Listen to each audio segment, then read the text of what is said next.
guerre en Iran. Bien sûr, avec une actualité qui est très lourde ce week-end, puisqu'on va rendre hommage, comme on l'a fait hier d'ailleurs, ça a bousculé notre émission, mais c'est normal, c'est essentiel, existentiel de rendre hommage à nos soldats morts en mission. L'adjudant-chef Arnaud Frion, 43 ans, le mois prochain est décédé après une attaque de drone en Irak. 6 autres de ses frères d'armes ont été blessés. Emmanuel Macron a dénoncé un acte inacceptable, mais a balayé l'idée d'une riposte dans l'immédiat, du moins sans préciser les contours de cette riposte. Et pour commencer cette émission, c'est un chant qui va vous donner la chair de poule, chers auditeurs d'Europe 1. C'est un chant traditionnel de marche et de cohésion, très connu dans les bataillons de chasseurs alpins, mais comme à pied. Ce n'est pas un chant propre à un seul bataillon, mais ce chant, c'est Sylvie. Et je vous propose qu'on commence cette émission en écoutant cette chanson. Il ne voudrait au grand jamais quitter les monts, les rêver. Nos devoirs et savants, quelques flocons dans les mains.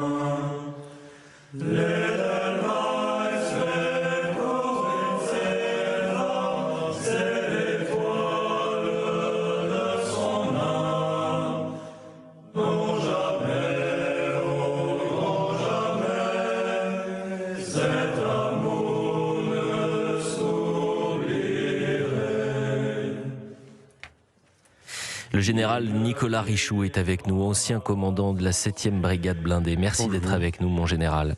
Et je le disais, ce chant que les Français qui ne sont pas militaires ne connaissent absolument pas, mais ces voix-là, ce chant à l'unisson, ça vous file la chair de poule. Oui, ça met la chair de poule. Alors c'est un chant qui est propre aux chasseurs alpins. Les chasseurs alpins ont une particularité, c'est qu'ils ont un seul drapeau, ce sont des bataillons. Et donc ils ont un seul drapeau qu'ils se passent à tour de rôle. Ils n'ont pas un étendard ou un drapeau par régiment comme dans les unités normales. Et donc il y a effectivement une espèce de cohésion entre tous les bataillons de chasseurs alpins, les unités de la brigade alpine. Et donc effectivement, ce sont des chants, quand on a perdu des compagnons d'armes au combat, qui sont extrêmement, qui prennent les tripes jusqu'au plus profond de nous-mêmes. Et moi je trouve que ces chants, il faudrait que tous les Français puissent l'entendre, justement, parce que c'est un symbole, mais qui unit le soldat, le frère d'armes, mais aussi les Français, parce que peut-être que les Français ne sont pas conscients de la dévotion de nos soldats. Vous avez plusieurs milliers de Français, de soldats français qui sont actuellement déployés en opérations, ça s'appelle les OPEX, les opérations extérieures, pour des missions de sécurisation, de formation, de protection, pour protéger finalement le sol français. Oui, et ça se passe la posture opérationnelle des armées françaises, c'est plus de 30 000 hommes. C'est-à-dire mais ça veut dire 30 000 hommes qui y sont, c'est 30 000 hommes qui reviennent et 30 000 hommes qui s'apprêtent à partir. Vous voyez, donc c'est une bonne partie de l'armée française.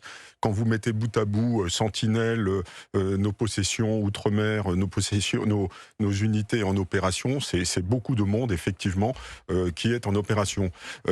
Évidemment, tout le monde devrait savoir ça, mais j'aurais tendance à dire que malheureusement, dans notre pays, le soldat, c'est mourir à bas bruit, parce que quand on perd des soldats, qui en parle véritablement dans la nation? Là, oui, un petit peu, mais on en a perdu 89, je crois, en Afghanistan. Moi, j'en ai perdu 2 quand j'y étais.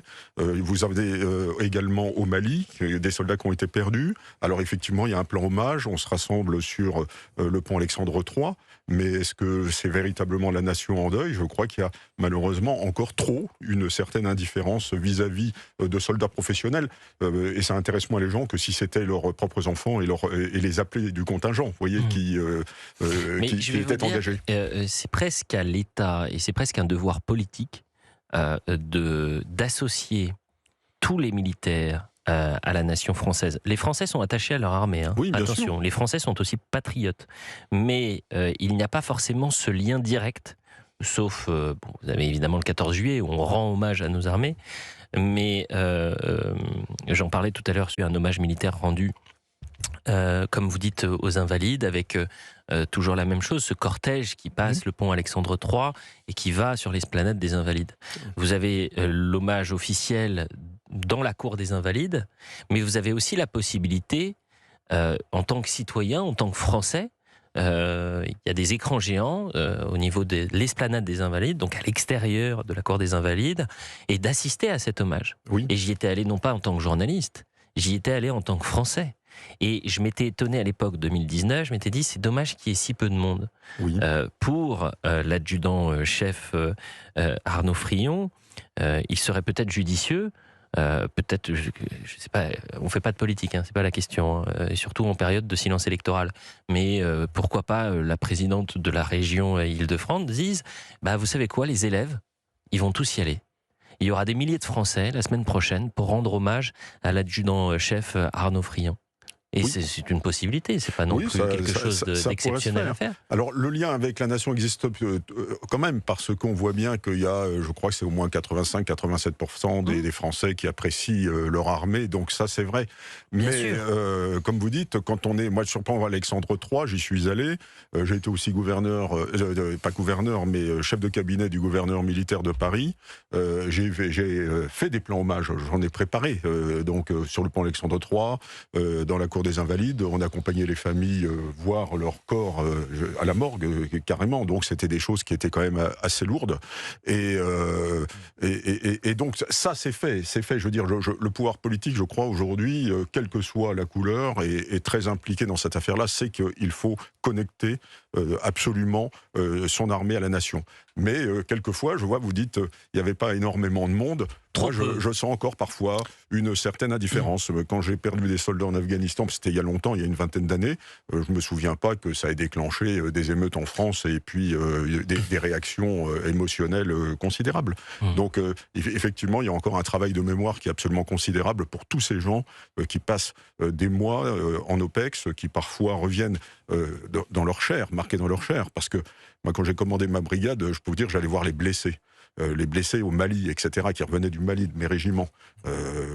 Quand vous voyez un type qui fait 1m90, beau gosse, costaud, tatoué, etc., qui est assez viril, et puis qui vous regarde avec le visage vide dans les yeux, et qui n'est même pas capable de répondre à une question simple, et le gars, il est complètement passé ailleurs. Et donc ça, les blessés aussi, c'est ceux qui ont perdu une jambe, ceux qui ont perdu un bras, et tous ces gens, toutes ces personnes, effectivement, la nation leur doit une reconnaissance éternelle, et il faut absolument